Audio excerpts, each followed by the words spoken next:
حضرت عمر بن عاص رضی اللہ تعالیٰ عنہ نے مصر خود فتح کیا تھا، خود فاتح تھے. حضرت عمر نے انہیں گورنر مصر بنا دیا. ان کا بیٹا ایک عام آدمی کے بیٹے کو کہنے لگا چلو اپنا اپنا گھوڑا دوڑاتے ہیں، بھلا کون جیتتا ہے. گھوڑے دوڑے، عام آدمی کا بیٹا جیت گیا. گورنر صاحب کے بیٹے نے درہ اٹھایا اور درہ اٹھا کر کے اس جیتنے والے غریب آدمی کی کمر پہ درے مارے. اس کو جب درے لگے تو بیٹے نے گھر آ کے باپ کو اپنی لہو لوہان کمر دکھائی. باپ کے دل میں بڑی قدر ہوتی ہے اولاد کی. درجے تو لوگ ماں کے بیان کرتے رہتے ہیں، لیکن جتنا باپ پیار کرتا ہے اس کا بھی تقاضا کوئی کر نہیں سکتا. والد نے جب دیکھا نا لہو لوہان ہے گردن، تو والد چیخے، روئے، اور پھر پتہ نہیں اگلے 1.5 منٹ میں اس بچے کے والد کو کیا ہوا. اس نے آنسو پونچھے اور بیٹے کو کہنے لگا میرے گھوڑے کے پیچھے بیٹھ. کہا کدھر جانا ہے؟ فرمانے لگے یہ ظلم کا دور نہیں، یہ عمر کا دور ہے. ہاں ایسی بات ہے کوئی جو مرضی کر جائے؟ بیٹھ میرے گھوڑے پہ. آدھی رات کے وقت پہنچے مدینے اور باہر جا کے وہ آدمی پکارنے لگے، کہنے لگے عمر باہر آؤ، نکلو خوابگاہ سے. جب غریبوں پہ ظلم ہو تو پھر حکمرانوں کو سونے کی اجازت نہیں ہوا کرتی. باہر آؤ. فاروق اعظم آدھی رات کو اٹھ کے آئے. کیا ہوا؟ کہا عمر دیکھ یہ بیٹا جو میں نے اپنے منہ کے نوالے کھلا کھلا کے پالا ہے، ذرا میرے لال کی پشت دیکھ. تیرے دور حکومت میں یہ حال ہوگا. حضرت فاروق اعظم نے کہا جاؤ بلا کے لاؤ فاتح مصر کو. حضرت عمر بن عاص بیٹے سمیت آئے. جناب فاروق اعظم فرمانے لگے مجمع میں کھڑا کر کے، فرمایا کیوں مارا تو نے اس کو؟ گردن جو گئی. فرمایا تو گورنر کا بیٹا تھا اس لیے مارا ہے؟ اس غریب آدمی کے بچے کو کہا درے پکڑ اور گورنر کے بیٹے کو اس کے سامنے مار، اور اتنے مار کے اسے سمجھ آئے. جب اس کو درے لگ رہے تھے تو لوگ دیکھ رہے تھے. تھوڑی دیر گزری تو حضرت سیدنا عمر فاروق رضی اللہ تعالیٰ عنہ نے فرمایا گورنر مصر کو بھی سزا دو، اس کے کپڑے اتروا کے اسے ٹانٹ کا لباس پہناؤ. لوگ کہنے لگے حضور گورنر صاحب کی کیا غلطی؟ سنو اور یاد رکھنا. حضرت فاروق اعظم کہنے لگے اس بچے کے دل میں بات ڈالی کس نے کہ تو گورنر کا بیٹا ہے؟ کس نے بات ڈالی کہ تو چودھری کا بیٹا اور باقی کمی ہوتے ہیں؟ کس نے سکھایا اسے؟ وہ طاقتیں بھی ہم کچھ لیں گے جو سکھاتی ہیں کہ فلانا بڑا ہے فلانا چھوٹا ہے. فرمایا نا، جب کوئی رسول اللہ کا کلمہ پڑھ لیتے ہیں وہ برابر ہو جایا کرتے ہیں. اس کو کس نے سکھایا؟ کس نے سکھایا اس کو؟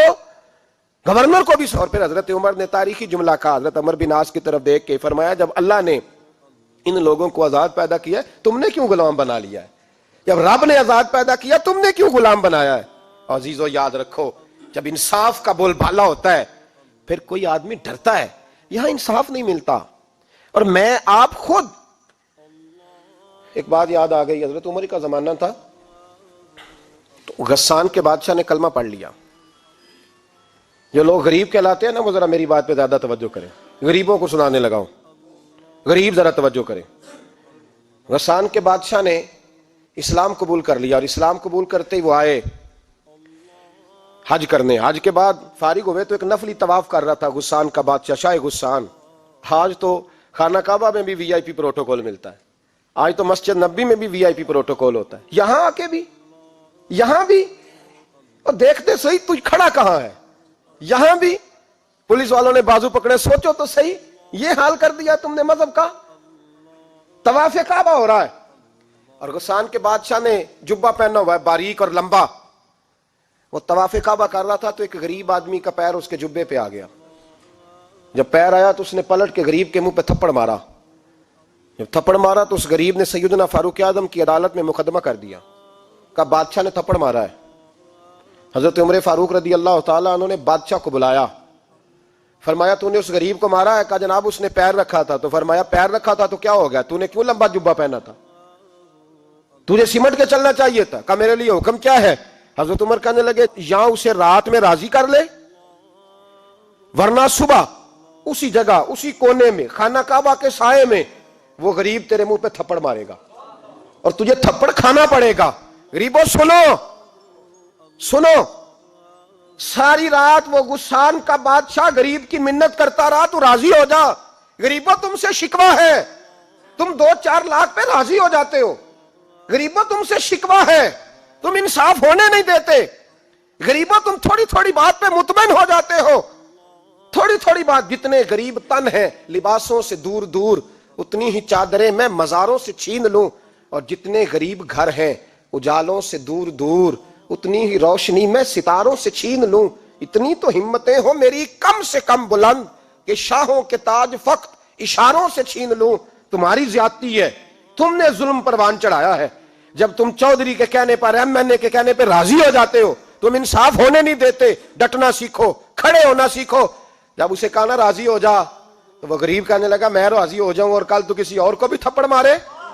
فرمایا جتنی تیرے پاس دولت ہے لا کے قدموں میں رکھ. ہم دولتوں کی پرواہ اس لیے نہیں کرتے کہ ہم نے محمد عربی کا چہرہ دیکھا ہوا ہے.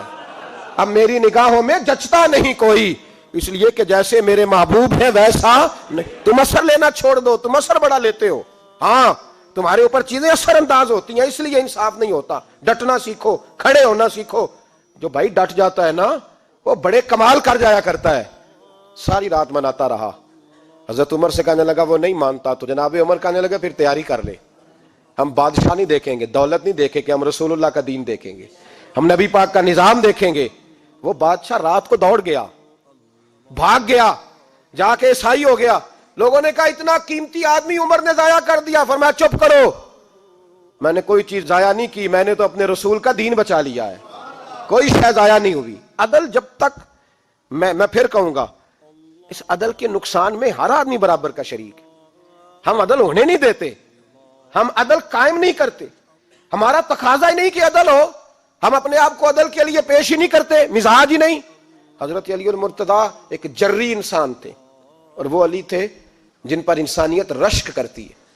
اور مولا علی وہ ہستی تھے کہ میرے مصطفیٰ کریم صلی اللہ تعالی علیہ وسلم نے فرمایا اس کے دیدار کو تو فرشتے بھی آیا کرتے. نا بڑا آدمی, اور پھر امیر المومنین خلیفۃ المسلمین حضرت علی. خود مولا علی نے حضرت قاضی شریح کو قاضی بنایا, چیف جسٹس بنایا, اپنے ہاتھوں سے تعیناتی کی. حضرت مولا علی رضی اللہ تعالیٰ عنہ کی زرہ گم ہو گئی. کافی دیر گزر گئی تو ایک یہودی کے پاس وہ زرہ آپ کو نظر آئی. حضرت علی نے ڈائریکٹ اس سے چھین نہیں لیا, حالانکہ امیر المومنین تھے. ہمارے ہاں ڈنڈا بھی بڑا چلتا ہے نا, جو طاقتور ہوتا ہے وہ تو تھانے جاتا ہی نہیں, اس کو ضرورت نہیں, اس نے تو بندے رکھے ہوئے ہیں, اس کو تو پتہ ہے کام کیسے لینا ہے. لیکن حضرت علی نے آئینی رستہ اختیار کیا, قانونی رستہ. قاضی صاحب کی عدالت میں مقدمہ کیا کہ فلاں یہودی کے پاس میری زرہ ہے اور وہ چوری ہو گئی تھی, گر گئی تھی, گم گئی تھی, مجھے دلائی جائے. قاضی صاحب نے بلا لیا یہودی کو, امیر المومنین بھی کٹہرے میں. قاضی صاحب کہنے لگے اس سے کہ زرہ تیری ہے؟ اس نے کہا جی میرے پاس ہے تو میری ہے. قاضی صاحب کہنے لگے حضرت علی سے گواہ آپ کو دینے پڑیں گے کیونکہ مقدمہ آپ نے کیا ہے, اگرچہ وہ امیر المومنین ہے. توجہ ہے بھائیوں کی, سمجھ آ رہی ہے باتوں کی؟ گواہ امیر المومنین آپ نے دینے ہیں کیونکہ مقدمہ آپ نے دائر کیا. تو حضرت علی کہنے لگے میرا بیٹا حسن گواہی دے گا کہ میری ہے, اور میرا غلام کمبر گواہی دے گا. قاضی صاحب کہنے لگے حضور ان کی گواہی درست تو ہے پر میں نہیں تسلیم کرتا, اس لیے کہ بیٹے تو باپ کے حق میں بولا ہی کرتے ہیں, نوکر تو آقاؤں کے حق میں بولتے ہی ہیں. جائیں کوئی غیر جانبدار بندہ لے کے آئے جو گواہی دے. تو حضرت علی خاموش ہو گئے, کہنے لگے ابھی میرے پاس ایسا کوئی گواہ نہیں. قاضی صاحب کہنے لگے چلیں پھر آپ یہودی کو راضی کریں, آپ نے کیوں بلا وجہ گھسیٹا عدالت میں, راضی کریں, انصاف کا تقاضا ہے. تو حضرت علی قریب گئے, کہنے لگے بھیا ناراض نہ ہونا, زرہ تو میری ہے, ناراض نہ ہونا, میں نے غلط مقدمہ نہیں کیا. وہ علیحدہ بات ہے کہ میرے پاس گواہ نہیں تو میں کوئی بے انصافی نہیں کر سکتا, تو میرے ساتھ چل تجھے کھجوروں کا حلوہ کھلاتا ہوں تاکہ تو راضی ہو جائے. وہ یہودی کہنے لگا میں نے قاضی صاحب کا انصاف دیکھا اور جناب علی کا انصاف کے لیے کھڑا ہونے دیکھا تو میں مولا علی کے قدموں میں بیٹھ گیا. میں نے کہا علی جب تیری یہ شان ہے تو محمد عربی کا کیا مقام ہوگا. میں نے کلمہ پڑھنا شروع کر دیا. دیکھیں نا تقاضا پورا کیا ہے حضرت علی نے. تو وہ کہنے لگا علی تیرے انصاف کے رنگ نے نا, جملہ یاد رکھنا, کہنے لگا یہودی علی تیرے انصاف کے اس رنگ نے میرے دل سے کفر کی میل دور کر دی, تیرے عدل نے میرا کفر توڑ دیا, کفر. لیکن شرط دیکھیں نا, غریب آدمی ابو ایوب انصاری, ماڑے بندے, اب تو پیر اور مولوی بھی گنجائش نہیں نہ دیتا کسی کو بولنے کی. تو سیاست دان تو اللہ ہی کی پناہ, وہ تو پتہ نہیں کس طرح سوتے ہیں رات کو, اللہ ہی جانتا ہے. پتہ نہیں کس طرح اپنے آپ کو مطمئن کر کے وہ زندگیاں گزار رہے ہیں, خدا ہی بہتر جانتا ہے. حضرت عمر فاروق جیسا دلیر اور جرری آدمی جمعہ پڑھانے مسجد میں داخل ہوئے تو جناب ابو ایوب انصاری دروازے پہ کھڑے ہو گئے, کہنے لگے عمر تیرے نوکر نہیں, ٹائم پہ آیا کر, بڑی دیر سے کھڑے ہیں. کیوں دیر سے آیا ہے؟ بڑے جلالی تھے نا حضرت عمر, لیکن وہ جلالی اس وقت تھے جب کوئی ظلم کرتا تھا, اور ذات کے لیے جلالی نہیں تھے. کہا وقت پہ آیا کر, کو ملازم نہیں تیرے.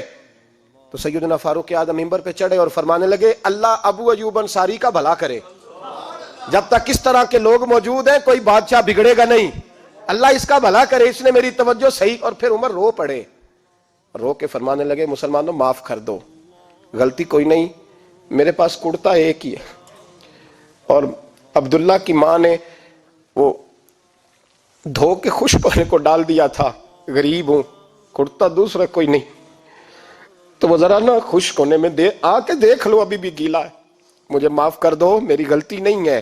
صحابہ درد کے ساتھ رونے لگے اور کہنے لگے اللہ اس طرح کے حکمران ہمیشہ عطا کرتا رہے۔ میرے بھائی تو انصاف کا رنگ تو دیکھ، ان تقاضوں کو سمجھنا۔ یہاں کسی کی جرت ہے بول سکے، طاقت ہے کسی کی، لیکن انہوں نے اپنے آپ کو پیش کیا، سامنے پیش کیا اپنے آپ لوگوں کے سامنے۔ دو مال غنیمت کی چادریں بانٹ رہی ہیں، سب کو ایک ایک ملی ہے۔ فاروق اعظم جمعہ پڑھانے آئے تو اسی چادر کا کرتا، اسی کی تامت، لوگ کھڑے ہو گئے، عمر بتا تو نے دو کیوں لی؟ یہ انصاف ہے، یہ عدل ہے، کیوں لی دو؟ تو حضرت عمر کہنے لگے میرا بیٹا جواب دے گا۔ عبداللہ بن عمر بولے، کہنے لگے ابا جی کے کپڑے بڑے پرانے ہو گئے تھے، میں نے اپنے حصے کی بھی اپنے ابا جی کو دے دی ہے۔ دیکھیں نا، یہ انصاف میرے نبی پاک نے کیا ہے، صحابہ نے سیکھا ہے۔ میں اور آپ تیار نہیں، ہم تیار نہیں انصاف کے لیے، ہمارا مزاج نہیں انصاف کا، ہمیں خود بہت سارا آگے پیش ہو کے رنگ دکھانا پڑے گا، اس کے لیے ہماری تیاری نہیں۔ اس لیے ہم حکمرانوں کو گالی دے کے چپ کر جاتے ہیں، اس لیے ہم وکیلوں کے کہتے ہیں بکتے بڑا ہیں، جج بکتے، یہ باتیں کر کے ہم خاموش ہیں، ہم پیش نہیں کر پا رہے، ابھی تک ہم اپنے آپ کو کھڑا نہیں کر پا رہے کہ ہم سے مطالبہ کرو انصاف کا، کھڑا نہیں۔ حضرت سیدنا علی المرتضیٰ شیر خدا رضی اللہ تعالیٰ عنہ فرماتے ہیں بدر کے لیے جب جا رہے تھے تو سواری ایک تھی، سوار تین تھے، ایک سواری اور سوار تین۔ فرماتے ہیں نبی پاک صلی اللہ علیہ وسلم نے فرمایا تین کٹھے نہ بیٹھنا، دو بیٹھیں، سواریوں کو تکلیف ہوتی ہے، قربان جاؤں کیسا رسول دیا ہے جو جانوروں کے حقوق کا بھی خیال فرماتے ہیں صلی اللہ علیہ وسلم۔ فرمایا دو بیٹھیں۔ حضرت علی کہتے ہیں پہلے میں اور نبی پاک صلی اللہ علیہ وسلم بیٹھے، اور تیسرے ہمارے ساتھ ابو درداء رضی اللہ تعالیٰ عنہ۔ فرماتے ہیں جا رہے تھے بدر کے لیے، پہلے میں اور حضور بیٹھے، پھر نبی پاک اور ابو درداء بیٹھے۔ فرماتے ہیں پھر نمبر لگ گیا میرا اور ابو درداء کا، اور مصطفیٰ نے گھوڑے کی لگام تھامی تو حضرت ابو درداء تڑپ اٹھے، کہنے لگے علی نہ طبیعت مانتی ہے، نہ ادب مانتا ہے، نہ عشق مانتا ہے، تو اس طرح کر، میں تو چھوٹا ہوں، آپ کہیے رسول پاک سے، آپ ہر لحاظ سے بڑے ہیں، آپ عرض کیجئے کہ حضور نہ ادب مانتا ہے، نہ عشق مانتا ہے، نہ پیار مانتا ہے، نہ تقاضا ہے، مہربانی کرے آ جائیں۔ حضرت علی ہاتھ باندھ کے عرض کرنے لگے محبوبہ ٹھیک ہے، باری آپ کی پیدل چلنے کی ہے، پر مہربانی کریں، ادب پیار اور محبت مجبور کر رہی ہے۔ تو حضور نے فرمایا علی چپ کر، میں عدل نہیں کروں گا تو لوگ عدل سیکھیں گے کیسے؟ اگر میں عدل نہیں کروں گا تو قوم سیکھے گی کیسے؟ مجھے عدل کرنے دے، انصاف کرنے دے۔ فرمایا چلنے دے مجھے پیدل، کچھ نہیں ہوتا، تقاضا ہے عدل جب تک پورا نہیں ہوتا۔ آپ یقین کریں میرے اساتذہ کہا کرتے تھے میں عدالت کو عدالت نہیں کہتا، کچہری کہتا ہوں، اس لیے کہ عدالت وہ ہوتی ہے جہاں عدل ہوتا ہے۔ یہاں تو حال یہ ہے، بتائیے وکیل کو نہیں پتا ہوتا کہ جو میرے پاس آیا یہ غلط آدمی ہے، وہ اس کی حمایت کرتا ہے کہ نہیں، اس کے ساتھ چلتا ہے کہ نہیں، جھوٹ کے ساتھ آخر تک لڑتا ہے کہ نہیں لڑتا؟ جو گواہ بن کے جا رہے ہوتے ہیں انہیں پتا ہوتا ہے کہ نہیں کہ ہم جھوٹے کی گواہی دینے جا رہے ہیں؟ تو پھر کیا سارا ظلم حکومتیں کر رہی ہیں؟ معاشرہ بھی تو اپنی ترتیب بدلے نا، لوگ بھی تو اپنا رنگ بدلے نا، لوگ بھی تو طبیعت بدلے نا۔ کون منتخب کرتا ہے انہیں ظالموں کو؟ عوام، اور پھر اس کے بعد شکوہ بھی عوام ہی کرتی ہے۔ خدا را تقاضے سمجھو، مزاج سمجھو، طبیعت سمجھو اسلام کی۔ میرے نبی پاک صلی اللہ علیہ وسلم نے عدل کا بول بالا کیا، ہر مقام پر، ہر نقطے پر رسول پاک صلی اللہ علیہ وسلم نے عدل اور عدل کی آواز بلند فرمائی۔ کوئی مقام ایسا نہیں، آپ پڑھیے کتابیں، اگر ایک کلمہ پڑھنے والے اور یہودی کا فیصلہ آیا ہے اور نبی پاک صلی اللہ علیہ وسلم نے یہودی کو حق میں سمجھا ہے تو نبی پاک نے یہودی کے حق میں فیصلہ دیا۔ وہ منافق بگڑ گیا ہے، حضرت عمر کے پاس گیا ہے، لیکن حضور نے فرمایا جہاں جاتا ہے جا، فیصلہ وہی کیا جائے گا جو عدل پہ مبنی ہوگا، جو انصاف پہ مبنی ہوگا۔ ہماری طبیعتوں کے اندر سے وہ جو جس سٹیج پہ کوئی بیٹھا ہے وہ وہاں بڑا ہے، وہ جہاں بیٹھا ہے وہ سلطنت کا مہاراجہ ہے، وہ کہتا ہے نہیں میرے پاس سارا کچھ ہے، یہاں تو میں اختیارات استعمال کروں گا، وہ استعمال نہ ہوئے تو پھر دولت استعمال کروں گا۔ تو جب اجتماعی مزاج قوم کا بگڑتا ہے پھر معاشرے میں نا انصافی عام ہوتی ہے، پھر ظلم عام ہوتا ہے، پھر بے راہ روی کا شکار۔ اور میرے نبی پاک صلی اللہ علیہ وسلم کی حدیث سن لے ذرا، جا کے سننا یہ والی روایت، اور اسے یاد کر لینا، اس کا رٹا لگا لینا۔ حضور نے فرمایا تھا جس معاشرے میں بے حیائی عام ہوگی وہاں ایسی بیماریاں پیدا ہوں گی جن کا علاج ہی کوئی نہیں ہوگا. اور حضور نے فرمایا جس قوم کے اندر انصاف نہیں ہوگا وہاں قتل عام ہوگا. انصاف نہیں، جب تک مجرم کو سزا نہیں ملتی، جب تک مجرم کو سزا نہیں ملتی اتنی دیر تک لوگوں کے لیے وہ نشان عبرت نہیں بنتا، اتنی دیر تک لوگ باز نہیں آتے. یاد رکھیں جب انصاف ہوگا، عدل ہوگا، اور عدل کرنے والے جب عدل کریں گے اور انصاف کا دامن تھامیں گے. پہلی بات تو یہ ہے کہ ہم اپنے آپ سے ورا کریں بہت ساری چیزوں کو. ہم دیکھتے ہیں حکومت نے چھوٹی چھوٹی کمیٹیاں بنا دی ہیں مصالحتی کمیٹیوں کے لیے، بین المذاہب کمیٹیاں، بڑا کچھ بن گیا ہے، لیکن لوگ گروہ بندی کا شکار ہیں، گروہی تعصبات ہیں. دیکھتے ہیں کہ ہمارا ووٹ کس طرف ہے، ہمارا مزاج کس طرف ہے، اس رنگ میں ملت کا اجتماعی نقصان ہو جائے، شرازہ بکھر جائے. اور میں شروع میں کہہ چکا ہوں، امام حسن فرمایا کرتے تھے اگر غریب پر ظلم نہ روکا جائے گا تو وہ ظلم امیر کے دروازے تک بھی جائے گا. ایک وقت آئے گا کہ امیروں کے ساتھ بھی زیادتیاں ہونے لگیں، اس لیے کہ جب ظلم ہوتا ہے تو اس کی آگ بھی پورے معاشرے کو لپیٹ میں لیتی ہے، اور جب انصاف ہوتا ہے تو اس کی برکتیں بھی سارے معاشرے کو فائدہ دیتی ہیں. عدل، انصاف ضروری امر ہے. حضرت عمر فاروق رضی اللہ تعالیٰ عنہ جناب زید بن ثابت رضی اللہ تعالیٰ عنہ کو خود قاضی بنایا تھا. حضرت زید بن ثابت کو قاضی خود بنایا، خود تعینات کیا. حضرت ابی بن کعب رضی اللہ تعالیٰ عنہ نے نا حضرت عمر پر مقدمہ کر دیا حضرت زید بن ثابت کی حکومت میں، خود حضرت عمر پر. جناب عمر جب پہنچے نا وہاں سب لوگ بیٹھے رہے. ایک شخص کہنے لگا تم اپنے امیر کے لیے کھڑے نہیں ہوئے، تو زید بن ثابت کہنے لگے چپ کر جا، ان پر مقدمہ ہے، وہ حساب دینے آئے ہیں، امیر المومنین بن کے نہیں آئے. سامنے کھڑا کیا تو گفتگو کے دوران کوئی ایسا موقع آیا کہ حضرت عمر کو قسم دینی پڑی. تو حضرت زید بن ثابت حضرت ابی بن کعب سے کہنے لگے یار لحاظ کر، وہ فاروق اعظم ہے، امیر المومنین ہے ہمارے، اور تو ان سے قسم کا مطالبہ کر رہا ہے. حضرت سیدنا فاروق اعظم کی طرفداری میں بات کی نا تو حضرت سیدنا عمر فرمانے لگے زید اس مقدمے کا فیصلہ کر لو اور اس کے بعد میں تمہیں معزول کر دوں گا، تم تو اہلیت ہی نہیں رکھتے. حضور کیا ہوا؟ فرمایا تم نے میری طرفداری کیوں کی، تم نے مجھے امیر المومنین کیوں کہا، تم نے کیوں میرے حق میں بات کی؟ اگر میں اور تو اس طرح کرنے لگیں گے تو امت کو عدل کون دے گا؟ اگر میرا اور تیرا یہ رنگ ہو جائے گا، کیوں تو نے مجھے امیر المومنین کہا؟ اس وقت میں اپنی صفائی دینے آیا ہوں، عمر بن خطاب سے زیادہ میرا کوئی تعارف نہیں ہونا چاہیے، کیوں تم نے یہ لفظ کہے؟ اور فرمایا اگر مجھ پر قسم آئے گی اور جو میرے اوپر لاگو ہوگا مجھے وہ کام کرنے کا تمہیں حکم کرنا چاہیے تھا. یہاں تو حال ہی کوئی نہیں، مزاج ہی کوئی نہیں. ہماری قوم بڑی سمجھدار ہے، حکمران بھی بڑے سمجھدار ہیں. ممتاز حسین قادری رحمۃ اللہ علیہ کو پھانسی ہوئی تو لوگ کہنے لگے مولوی شدائی ہو گئے. فیصلہ تھا عدالت کا تو ماننا چاہیے تھا. ایک فیصلہ ایک پیپلز پارٹی کے سابقہ صدر کے بارے میں بھی عدالت نے دیا تھا، اور پھر آپ کی پارلیمنٹ نے اس فیصلے کو کنڈم کیا، مذمت کی، اور اٹھ کے کہا گیا کہ ہم مذمت کرتے ہیں، فیصلہ غلط تھا. جب حضرت ممتاز قادری کے حق میں فیصلہ آئے تو اس وقت لوگ بولتے ہیں، کہتے ہیں دیکھو جناب عدالت کا فیصلہ ہے اور مولوی کہہ رہے پھانسی نہ دو.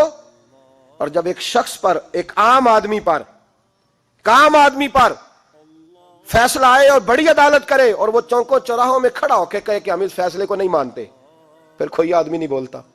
پھر کسی جگہ ہم نے کہا تھا بچ جا، تو رسول اللہ صلی اللہ علیہ وسلم کی ناموس والوں کا لحاظ کر، اللہ رسول تیرا خیال فرمائیں گے. لیکن یہاں عدل اور انصاف کے تقاضے بڑے عجیب ہیں. غریب کے حق میں فیصلہ اور ہے اور امیر کے حق میں فیصلہ اور ہے. چودھری صاحب پہ درخواست آ جائے تو ایس ایچ او صاحب ٹیلی فون کرتے ہیں، چودھری صاحب درخواست آئیے تو کی کرنا جے، وہ کی کرنا ہو تے اپلیکیشن آئیے لینی ہے کہ نہیں. اور اگر غریب آدمی بیچارہ ریڑی والا 4 بیٹیوں کا باپ ہے اور نہ وہ گدھا گاڑی پہ بیچتا ہے فروٹ، تو غلط کراسنگ کی وجہ سے مقدمہ ہو گیا ہے، تو چودھری کو ساتھ لے کے وہ گیا ہے، چونکہ 4 بیٹیاں نا اور کل اس کی ملکیت وہی 5000 تھا جس کا اس نے فروٹ خریدا تھا. چودھری بھی کرسی پہ، ایس ایچ او بھی کرسی پہ، اور غریب آدمی زمین پہ بیٹھا ہے، اور ایک ایک زبان سے 32 گالیاں اسے دی جا رہی. وہ کہتے ہیں چودھری صاحب تہاڈی مہربانی، میں تو شامی گھر جانا ہے تو میری تیاں روٹی کھانی، مہربانی کرو میرا سامان واپس کر دو، مہربانی کرو خدا را میرا سامان دے دو. او یار ظلم یہ ہے کہ یہاں امیر کے لیے قانون اور ہے اور غریب کے لیے قانون اور ہے. اس وقت پھر ظلم ہوتا ہے، پھر زیادتی ہوتی ہے، پھر ملتیں نہیں بنتی، پھر اس سے ڈاکو پروان چڑھتے ہیں. اس سے پھر ظالم پروان چڑھتے ہیں. اپنے آپ کو پیش کرو. یاد رکھو میرے نبی پاک صلی اللہ علیہ وسلم نے فرمایا ظلم قیامت کے اندھیروں میں سے ایک اندھیرا ہوگا. ظالموں کو قیامت کے دن ٹھوکریں لگیں گی, رستہ نہیں ملے گا. اپنے آپ کو پیش کریں. چھوٹی سی بھی زیادتی, چھوٹا سا بھی ظلم نہ ہونے پائے. انصاف کے تقاضے پورے ہونے چاہیے. نبی پاک صلی اللہ تعالی علیہ وسلم نے جو امت ہمیں بنایا ہے تو اس امت میں انصاف کا بول بالا ہے. کوئی آدمی انصاف سے بالا تر نہیں. بہت بڑی بات کرنے لگا ہوں. امام ابو نعیم نے لکھا ہے, خود رسول پاک نے اپنی ذات کو انصاف کے لیے پیش کیا. اس بات کو میں جب کبھی سوچتا ہوں نا تو لگتا ہے کہ روح پرواز کر رہی ہے, پر پتہ نہیں کہاں کہاں سے ہو آئی ہے. انصاف کا بول بالا ایسے نہیں ہوتا. حضرت فاروق اعظم اور مولا علی اور عثمان غنی اور ابو بکر صدیق اور سیدنا قاضی شرح جیسے لوگ ایسے ہی تیار نہیں ہوتے. ان کے پیچھے جو میرے رسول پاک صلی اللہ علیہ وسلم کا مزاج ہے اس کو سمجھیں, غور کریں. میں جب اس پہلو کو دیکھتا ہوں نا, آپ یقین کریں, یہ روایت میں کبھی کبھی پڑھتا ہوں اور کبھی کبھی اس کو بیان کرتا ہوں تو میں کھو جاتا ہوں بہت ساری جگہوں پہ. پتہ نہیں کہاں کہاں کا سفر طے ہو جاتا ہے. حضرت عکاشہ بن محصن رضی اللہ تعالیٰ عنہ فرماتے ہیں کہ نبی پاک صلی اللہ علیہ وسلم کے وصال سے 2-3 دن پہلے کی بات, محبوب پاک صلی اللہ علیہ وسلم نے فرمایا سب لوگوں کو مسجد نبوی میں اکٹھا کرو. اکٹھا کیا. جب کوئی نئی آیت آتی تھی یا کوئی جنگ کی تیاری ہوتی تھی تو لوگ اکٹھے کیے جاتے تھے. سب کو اکٹھا کیا. کہتے ہیں جب حضور کا حجرہ نور کھلا تو 2 آدمی بظاہر حضور کو سہارا دے کے لائے. اتنی بخار اور کمزوری ہے. حضور منبر پہ بیٹھے اور جب نبی پاک بات کرتے ہیں تو ہاتھ مبارک پہ بظاہر راشا ہے, کانپتے ہیں دستے اقدس. محبوب نے مجمع پہ نظر ڈالی, فرمایا تمہیں کسی نئے حکم کے لیے نہیں بلایا, بس اللہ نے اپنے ایک بندے کو اجازت دی, چاہے تو دنیا میں رہے اور چاہے تو اس کی بارگاہ میں حاضر ہو جائے. اس بندے نے پردے کا فیصلہ کیا ہے. میں نے تمہارے بیچ وقت گزارا ہے, تمہارے ساتھ رہا ہوں. حضور فرمانے لگے میری زبان سے, میرے قول سے, میرے فعل سے غلاموں کسی کو تکلیف پہنچی ہو تو بدلہ لے سکتا ہے. یہ نہیں فرمایا معاف کر دو, اٹھو اور بدلہ لو. حقیقی جمہوریت تھی نا. حضرت عکاشہ بن محصن پیچھے سے کھڑے ہو گئے, بوڑھے آدمی, کہنے لگے حضور ایک جنگ میں صفیں سیدھی کراتے کراتے میری ننگی پشت پہ درہ مارا تھا آپ نے, بدلہ لینا ہے. عجیب ہی منظر بن گیا مسجد نبی کا. آنسو بہنے لگے, لوگ تڑپنے لگے. محبوب نے فرمایا بلال جاؤ, فاطمہ کے گھر میں درہ پڑا ہے, لے آؤ. حضرت بلال کہتے ہیں سیدہ کے دروازے پہ دستک دی. اماں جی نے کہا کون؟ اماں جی میں غلام بلال ہوں, وہ درہ چاہیے تھا. تو سیدہ کہنے لگی نہ تو جنگ ہے نہ جہاد ہے, حضور نے درہ کیا کرنا ہے, طبیعت مبارک تو علیل ہے. بلال ماجرا کیا ہے؟ حضرت بلال رو پڑے, کہنے لگے ایک صحابی بدلہ لینا چاہتے ہیں. حضرت فاطمہ نے امام حسن اور حسین کو باہر نکالا, درہ دیا. کہنے لگی بلال عکاشہ سے کہنا میرے بیٹوں کے وجود پہ 100 درے مارے. انہوں نے فاطمہ کا دودھ پیا, سی کوئی نہیں کریں گے لیکن حضور تک کوئی نہ جائے, اور میں نے ویسے بھی حضور پر قربان کرنے کے لیے پیدا کیے. سیدنا بلال حبشی رضی اللہ تعالیٰ عنہ فرماتے ہیں میں روتا ہوا درہ لیا, شہزادے لیے, اور میں جب حاضر خدمت ہوا نا حضور کے دروازے پہ داخل ہوا, محبوب پاک صلی اللہ علیہ وسلم نے امام حسن اور حسین کو دیکھا تو حضور رو پڑے, فرمانے لگے انہیں بٹھا دو, مجھے پتا ہے فاطمہ نے کیا کہہ کے بھیجا, بٹھاؤ. شہزادے بیٹھ گئے. میرے محبوب پاک علیہ السلام نے فرمایا عکاشہ کو درہ دو. حضرت عکاشہ کہتے میں درہ لے کے آگے بڑھا تو کسی نے میرا پیر تھاما. جب میں نے نیچے دیکھا تو ابو بکر صدیق تھے. کہنے لگے یار میری کمر پہ مار, حضور کے قریب نہ جانا. نبی پاک نے فرمایا صدیق ہٹ جا یار, بیچ میں سے آنے دے. کہتے میں ذرا آگے بڑھا تو مولا علی شیر خدا نے میرا پیر تھاما. عکاشہ نہ کر, میں نے کہا آنے دو. محبوب فرمانے لگے علی ہٹ جاؤ, اسے آنے دو. حضرت علی شیر خدا بھی ہٹ گئے. جناب عکاشہ قریب آئے, کہا حضور ذرا کمر سے کپڑا تو ہٹائیں, میری پشت اس وقت بغیر کپڑے کی تھی. محبوب نے کپڑا ہٹایا اور جناب عکاشہ نے درہ جو اٹھایا تو صحابہ کی چیخیں نکل گئی, رونے لگے اور نہ کرنا یار نہ کرنا. جناب عکاشہ نے درہ دور پھینکا اور حضور کے وجود کو چومنے لگے. کہنے لگے کس نے درہ مارنا تھا, میں تو جاتے جاتے حضور کا بوسہ لے کے اپنے لیے جنت اکٹھی کرنے جا رہا تھا. میرے محبوب پاک صلی اللہ علیہ وسلم نے فرمایا جس نے جنتی دیکھنا ہو میرا عکاشہ دیکھے. امت کو درس دیا, امت کو درس دیا. پیش کر اپنے آپ کو انصاف کے لیے, آگے بڑھ, پیش کر اپنے آپ کو انصاف کے لیے اور کھڑا ہو جا عدل کے لیے. ان اللہ یأمر بالعدل والاحسان, اللہ تمہیں حکم دیتا ہے عدل کا. میرے مصطفیٰ کریم صلی اللہ علیہ وسلم نے خود, حالانکہ وہ درہ جو محبوب پاک صلی اللہ علیہ وسلم نے ان کو مارا وہ عمدن نہیں تھا, وہ تو صفیں سیدھی ہو رہی تھی, کہا تم بھی آگے ہو جاؤ, تم پیچھے ہو جاؤ, روٹین ہوتی تھی. بھائی میرے محبوب صلی اللہ علیہ وسلم یہ پیغام دے کے گئے ہیں امت کو, عدل کا دامن تھام, انصاف سے زندگی گزار, انصاف کے ساتھ وقت گزار.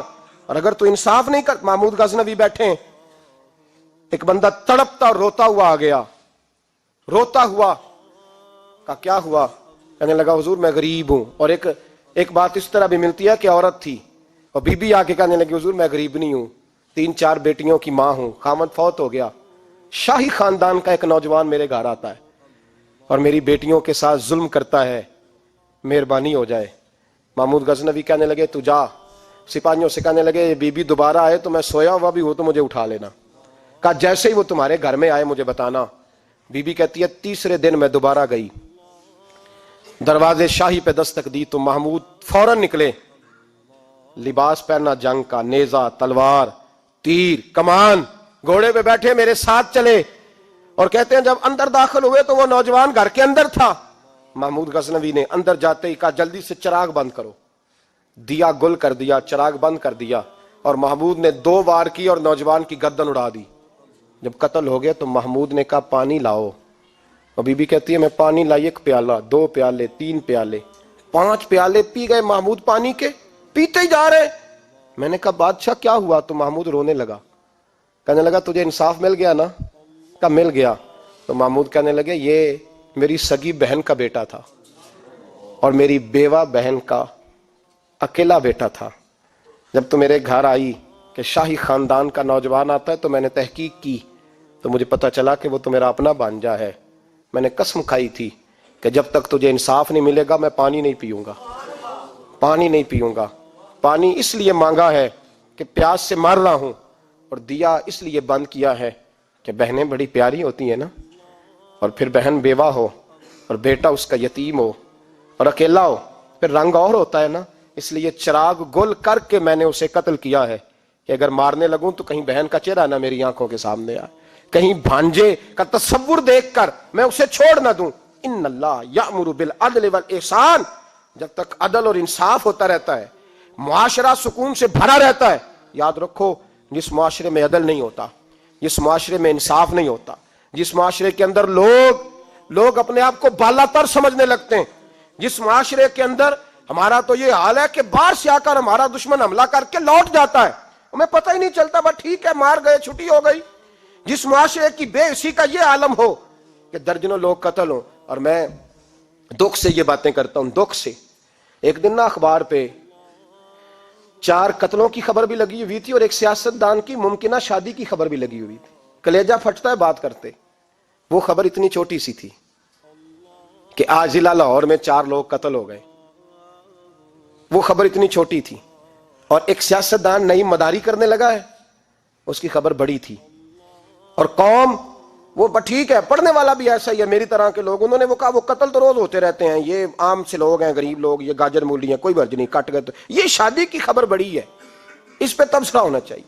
اسی وقت پھٹے آباد ہو جاتے ہیں, چونک آباد ہو جاتے ہیں, بحث شروع ہو جائے, وہ 4 آدمی قتل ہو گئے, ٹھیک ہے معاذ اللہ, مسئلہ ہی کوئی نہیں.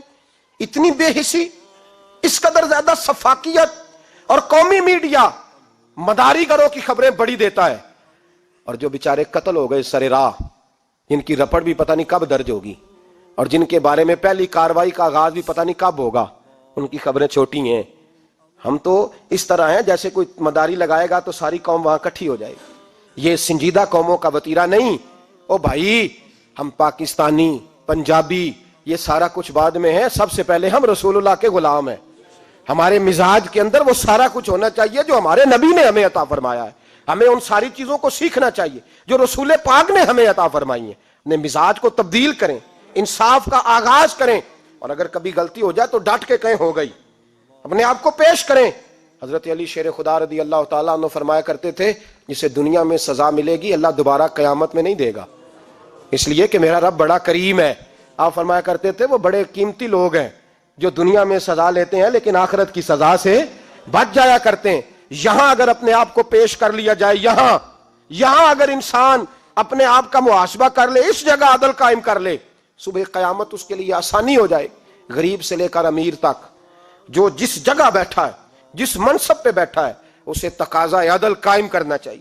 اسے انصاف کا بول بالا کرنا چاہیے، اسے ہر مقام پر یہ سوچنا چاہیے کہیں ایسا تو نہیں کہ میں بے انصاف ہوں۔ اور یاد رکھیں انصاف انصاف ہوتا ہے، نہ انصاف کی آنکھیں ہونی چاہیے اور نہ انصاف کا دل ہونا چاہیے۔ وہ دیکھے نہ کہ سامنے کون ہے، اور اس کا دل اگر دھڑکے تو صرف انصاف کے لیے دھڑکے، کسی اور کے لیے دھڑکنا نہیں چاہیے۔ اسے بالکل فیصلہ کرنا چاہیے، جو بھی سامنے آئے اسے فیصلہ کرنا چاہیے۔ اپنے آپ کو پیش کرنا سیکھیں، معاشرے میں انصاف کرنا سیکھیں، عدل کرنا سیکھیں۔ ہمارے ہاں انفرادی سطح پہ جب شروع ہوگا یہ کام، انفرادی سطح پہ، پھر وہ اجتماعی، آپ یقین کریں لوگ گفتگو کی حد تک بھی انصاف نہیں کرتے۔ کوئی آدمی اگر صحیح کہہ رہا ہے نا بات، لیکن ہمارے مفادات کو ٹھیس پہنچ رہی ہے، تو اس کی مخالفت کرنا ہم ضروری سمجھتے ہیں، کہتے ہیں بات صحیح کر رہا ہے، پر چونکہ میرے مفادات کی نہیں، لہذا میں اس کو اس بات میں آگے بڑھنے کی اجازت نہیں دوں گا۔ 2-4 دن پہلے ایک صاحب مجھے سمجھانے لگے، کہنے لگے معاملات تھوڑے آگے بڑھ رہے ہیں، اب تو چیزیں بڑی ساری صحیح ہو گئی ہیں، علماء کو نرمی کرنی چاہیے۔ اور میں نے کہا کس بات کی نرمی؟ ہماری آواز تو اتنی مؤثر ہے ہی نہیں، ہم نے تو کبھی دعویٰ ہی نہیں کیا کہ ہماری وجہ سے بڑا انقلاب آ رہا ہے۔ اگر کونوں میں بیٹھ کے مسجدوں میں رسول اللہ کے نام کی دعائی دیتے تو اتنا تو موقع دو نا ہمیں، کم از کم اتنا تو کرنے دو۔ اور وگرنہ اگر ہم سے پوچھو تو مرحوم کہہ گئے تھے جتنے غریب گھر ہیں اجالوں سے دور دور، اتنی ہی روشنی میں چراغوں سے چھین لوں، اور جتنے غریب تن ہیں لباسوں سے بے نیاز، اتنی ہی چادریں میں مزاروں سے چھین لوں۔ اتنی تو ہمتیں ہوں میری کم سے کم بلند کہ شاہوں کے تاج فقط اشاروں سے چھین لوں۔ عدل رہے گا تو امن رہے گا، عدل رہے گا تو سکون رہے گا، عدل رہے گا تو معاشرہ بنے گا، اور انسان رہیں گے۔